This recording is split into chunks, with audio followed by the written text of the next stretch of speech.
That inflow would add roughly 1 migrant for every 10 kids in Maine's K-12 school system, and approximately 1 migrant for every 10 people in the state's current workforce of 630,000. The desired inflow spotlights the routine bipartisan reach for short-term economic subsidies instead of the productivity-boosting policies that help Americans earn what they want and need to raise the next generation of Americans.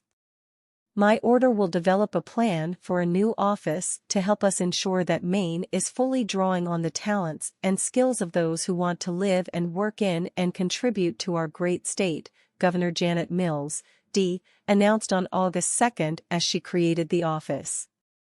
This is a critical step for Maine's economic future as we address our workforce shortage and support our communities and businesses.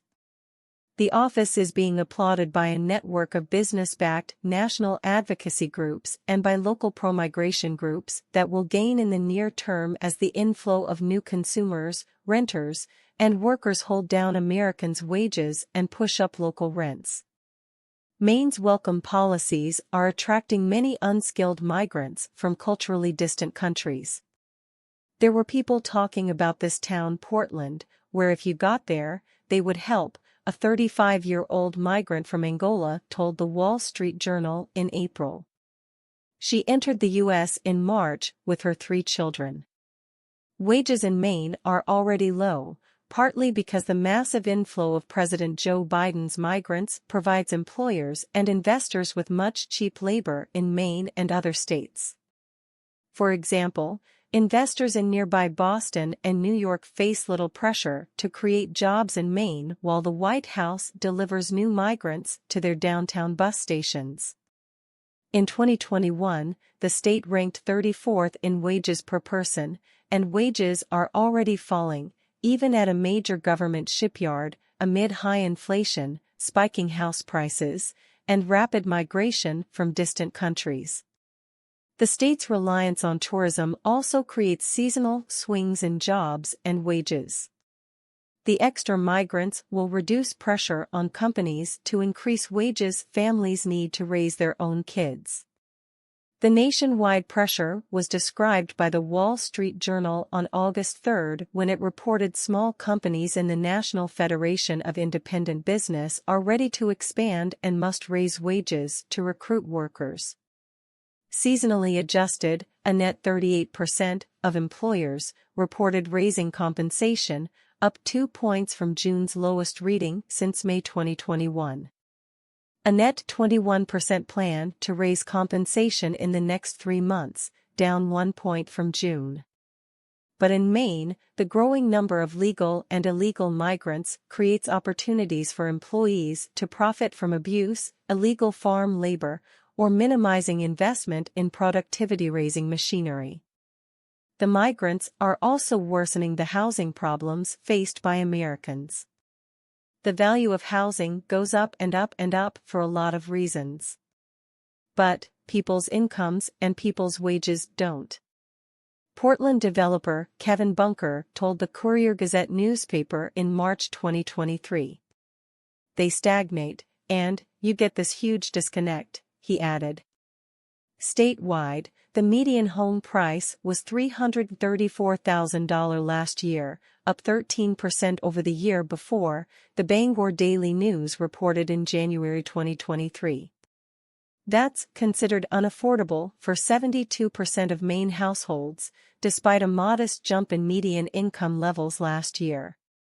Local TV stations have spotlighted the expanding homeless and drug problems visible statewide. But officials are prioritizing spending on migrants, especially on homes for migrants in good locations. Portland has an acute housing shortage and rising prices, heightening the challenge of finding places for newcomers to live, the Wall Street Journal reported in April. The pressure right now on emergency shelter is so incredible, Portland's pro-migration mayor, Kate Snyder, told the newspaper. The inflow of migrants is also diverting government resources, including school resources from Maine's children. Some parents of school-age children at the family shelter, in Portland, Maine, said they were on school waiting lists, and the Portland district said it was dedicating more staff to help with a backlogged intake process. Through January, the district said it has seen 612 new multilingual students begin this year, higher than any full year in more than 20 years of available records. The migrants divert much taxpayer wealth to local merchants and real estate owners, but they are not educated for productive work in the U.S. economy. In July 2022, the Christian Science Monitor reported, "Yet the city that has been one of the most benevolent in America toward outsiders now finds itself with 1,200 newcomers, most from Africa and the Caribbean.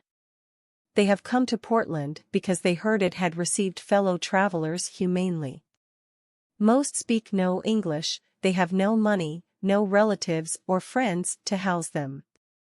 Haitian migrant Linode Lafleur said, "They take care of me here. They gave me food. They gave me a place, a motel room. Oh my God, I love it here. I will never leave." The inflow is being cheered on by business groups and by the groups that are paid to welcome more migrants.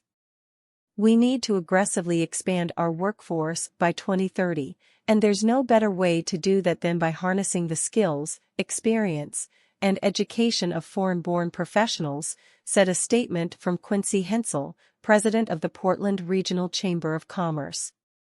"The need for in-migration and immigration to contribute to our workforce and economy has never been greater," said Shauna Cox, president of the Lewiston-Auburn Metropolitan Chamber of Commerce. "We know this new office will address the unique needs of the new, emphasis added, Mainer communities," said Fatuma Hussein, director of the Immigrant Resource Center of Maine, which also provides advice for migrants dealing with gender-based violence. "It has been impossible to keep up with new immigrant arrivals in Maine without one entity to coordinate the multiple agencies, organizations, and municipalities performing this work," said Mufalo Cheatham, director of Maine Immigrants' Rights Coalition. "The push for more migrants in Maine is being coordinated with a network of DC-based, business-backed pro-migration groups," the governor's statement said. The governor's executive order also directs GOPIF to participate in the Office of New American State Network, a consortium of U.S. states with dedicated offices or staff for coordinating immigrant integration. The network is coordinated by a partnership of two organizations, World Education Services and the American Immigration Council. Maine will become the 19th state in the network, following North Dakota and Utah in 2023, Wisconsin, North Carolina, and Illinois in 2022, and Colorado, Oregon, and Minnesota in 2021. Other network states include Michigan, Ohio, Massachusetts, Maryland, New York, New Jersey, California, Washington, Nevada, and Virginia. "We are thrilled to see Governor Mills' executive order to create a statewide Office of New Americans," said Rich Andre, director of state and local initiatives at the American Immigration Council. Maine now joins a bipartisan group of 18 other states that participate in the Office of New American State Network to share best practices and deepen their investment in immigrant and refugee inclusion. Extraction migration. The federal government has long operated an unpopular economic policy of extraction migration. This colonialism-like policy extracts vast amounts of human resources from needy countries, reduces beneficial trade, and uses the imported workers, renters, and consumers to grow Wall Street and the economy. The migrant inflow has successfully forced down Americans' wages and also boosted rents and housing prices. The inflow has also pushed many native-born Americans out of careers in a wide variety of business sectors and contributed to the rising death rate of poor Americans. The lethal policy also sucks jobs and wealth from heartland states by subsidizing coastal investors with a flood of low-wage workers, high-occupancy renters, and government-aided consumers. The population inflow also reduces the political clout of native-born Americans, because the population replacement allows elites and the establishment to divorce themselves from the needs and interests of ordinary Americans. In many speeches, Border Chief Alejandro Mayorkas says he is building a mass migration system to deliver workers to wealthy employers and investors and equity to poor foreigners. The nation's border laws are subordinate to elite opinion about the values of our country, Mayorkas claims. Migration, and especially labor migration, is unpopular among swing voters. A 54% majority of Americans say Biden is allowing a southern border invasion, according to an August 2022 poll commissioned by the Left of Center National Public Radio, NPR. The 54% invasion majority included 76% of Republicans, 46% of independents, and even 40% of Democrats.